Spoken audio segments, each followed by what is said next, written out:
अस्सलामुअलैकुम वरहमतुल्लाहि वबरकातुहू। कई दिनों से हम आप लोगों को वीडियो नहीं दिखा सके क्योंकि ये तो रमज़ान का महीना शुरू है तो कहीं जा भी नहीं सकते क्योंकि रोज़ों की हालत में और धूप भी बहुत ज़्यादा है, तो उस वजह से हम कहीं नहीं व्लॉग उतार सकते। लेकिन आप लोगों से मुझे शेयर भी कई बातें करनी थी, जैसे कि पहले 1K सब्सक्राइबर हमारा जो था टारगेट वो पूरा हो चुका है आप लोगों की दुआओं और आप लोगों की मेहनत से। तो ऐसे ही आप लोगों का प्यार हमारे पर बनाए रखे और आप लोग हमारे लिए मेहनत करें और 10,000 सब्सक्राइबर का जो भी अब हमने टारगेट रखा है उसमें आप मदद करें हमारी। और एक फितना जो है उसके मुतालिक कई रिवायात भी है और कई किताबों में भी है और नबी करीम सल्लल्लाहु अलैहि वसल्लम ने भी उसके मुतालिक कई हुजूर के भी बयानात हैं, तो हुजूर ने भी फरमाया है और आप वो फितना तो जानते ही होंगे, लेकिन मैं बताने से बेहतर आप लोगों को दिखाना चाहता हूँ तो कई मालूमात आप लोगों को भी मालूम पड़े। तो हम चलिए अब देखते हैं कि वो फितना क्या है और वो ये वीडियो पूरा एंड तक देखना क्योंकि आप लोगों को मालूम पड़े हकीकी वो फितना है क्या। और हमारी चैनल को सब्सक्राइब कराना, शेयर कराना, बेल आइकन दबाना और लाइक करना मत भूलना। इंशाल्लाह इससे भी अच्छे वीडियो हम बनाते रहेंगे। दज्जाल इस वक्त किसी जजीरे में कैद है। वो चंद लोग जिन्होंने दज्जाल से मुलाकात की, वो लोग इस जजीरे पर कैसे पहुंचे? क्या आज भी कुछ लोग दज्जाल से राब्ते में हैं? वो पुरइसरार जजीरा कहाँ है? आज गूगल मैप में ये जजीरा दिखाई क्यों नहीं देता? हम इस वीडियो में इन तमाम सवालात के जवाबात जानेंगे। दज्जाल वो फितना है जिसके मुतालिक हज़रत आदम अलैहिस्सलाम से हज़रत मोहम्मद सल्लल्लाहु अलैहि वसल्लम तक तमाम पैगंबरों ने अपने अपने उम्मतों को आगाह किया। ये क़यामत तक का सबसे बदतरीन फितना करार दिया गया है। दज्जाल शैतानी क़ुव्वतों का हामिल होगा, दुनियावी ताकतों से मालामाल होगा और उनके ज़रिया दुनिया में तबाही मुसल्लत कर देगा। दज्जाल इस वक्त कहाँ है और किस हालत में है, इसके मुतालिक एक अजीबो गरीब रिवायत अहदीस के किताबों में ज़िक्र हुआ है। लिहाजा हज़रत फ़ातिमा बिनते कैस से रिवायत है कि एक दफ़ा रसूलुल्लाह सल्लल्लाहु अलैहि वसल्लम नमाज के बाद मिंबर पर तशरीफ़ लाए और फरमाया कि तमीमदारी पहले नसरानी आदमी थे, वो आए और मुसलमान हो गए और मुझसे एक किस्सा बयान किया है जिससे तुमको मेरे उस बयान की तस्दीक हो जाएगी जो मैंने कभी दज्जाल के मुतालिक तुम्हारे सामने जिक्र किया था। तमीमदारी ने बताया कि वो एक बड़ी कश्ती पर सवार हुए जिस पर समुंदर में सफ़र किया जाता है और उनके साथ कबीला लखम और जज़्ज़ाम के 30 आदमी और थे। समुंदर का तूफ़ान 1 माह तक उनका तमाशा बनाता रहा।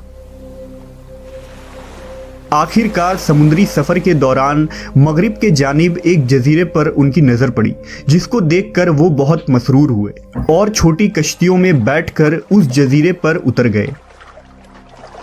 जब वो उस जजीरे पर गए तो उन्हें जानवर की शक्ल का एक चीज़ नज़र आया जिसके सारे जिस्म पर बाल ही बाल थे। लोगों ने उससे कहा, कमबख्त तू क्या बला है? वो बोला, मैं दज्जाल का जस्सासा यानी जासूस हूँ।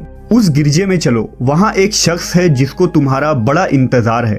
हम लपक कर उस गिरजे में पहुंचे तो हमने एक बड़ा कवि हैकल शख्स देखा कि उससे कबल हमने वैसा कोई शख्स नहीं देखा था। उसके हाथ गर्दन से मिलाकर और उसके पैर घुटनों से लेकर टखनों तक लोहे की जंजीरों से निहायत ही मजबूती से जकड़े हुए थे। हमने उससे कहा, तेरा नास हो, तू कौन है? वो बोला, तुमको मेरा पता लग ही गया, अब तुम बताओ तुम कौन लोग हो? उन्होंने कहा, हम अरब के बाशिंदे हैं, हम एक बड़ी कश्ती में सफ़र कर रहे थे, समुंदर में तूफ़ान आया और 1 माह तक रहा, इसके बाद हम इस जजीरे में आ गए। उसने कहा, मुझे ये बता कि बैसान के खजूरों में फल आता है या नहीं? हमने कहा, हाँ आता है। उसने कहा, वो वक्त करीब है जब उसमें फल न आएंगे, फिर उसने पूछा, अच्छा बहर तिब्रिया के मुतालिक बताओ, उसमें पानी है या नहीं? हमने कहा बहुत है। उसने कहा वो ज़माना करीब है जबकि उसमें पानी ना रहेगा। फिर उसने पूछा, ज़गर के चश्मे के मुतालिक बताओ, उसमें पानी है या नहीं, और क्या उस बस्ती वाले उसके पानी से खेतों को सैराब करते हैं? हमने कहा उसमें बहुत पानी है और लोग उसके पानी से खेतों को सैराब करते हैं। फिर उसने कहा, अच्छा नबी उम्मी का कुछ हाल सुना? हमने कहा वो मक्का से हिजरत करके मदीना तशरीफ़ ले गए हैं। उसने पूछा, क्या अरब के लोगों ने उसके साथ जंग की है? हमने कहा हाँ। उसने पूछा, अच्छा फिर क्या नतीजा रहा? हमने बताया कि वो अपने गिरदो नवाह पर गालिब आ चुके हैं और लोग उनकी इताअत कबूल कर चुके हैं। उसने कहा, सुन लो कि अरबों के हक़ में यही बेहतर था कि वो उनकी इताअत कर लें, और अब मैं तुमको अपने मुतालिक बताता हूँ। मैं मसीहुद दज्जाल हूँ और वो वक्त करीब है जबकि मुझको यहाँ से बाहर निकलने की इजाज़त मिल जाएगी। मैं बाहर निकलकर तमाम ज़मीन पर घूमूंगा। 40 दिन के अंदर अंदर कोई बस्ती ऐसी न रहेगी जिसमें मैं दाखिल ना होऊंगा, सिवाय मक्का और मदीना के। उन दोनों मकामात में मेरा दाखिला ममनू है। नबी सल्लल्लाहु अलैहि वसल्लम ने अपना असा मुबारक मिंबर पर मार कर फरमाया, ये तैयबा है, ये तैयबा है। मैं तुमको यही बताया करता था। जान लो कि दज्जाल न शाम के समुंदर में है और ना ही यमन के समुंदर में, बल्कि वो मशरिक में है। और नबी सल्लल्लाहु अलैहि वसल्लम ने मशरिक की तरफ हाथ से इशारा फरमाया।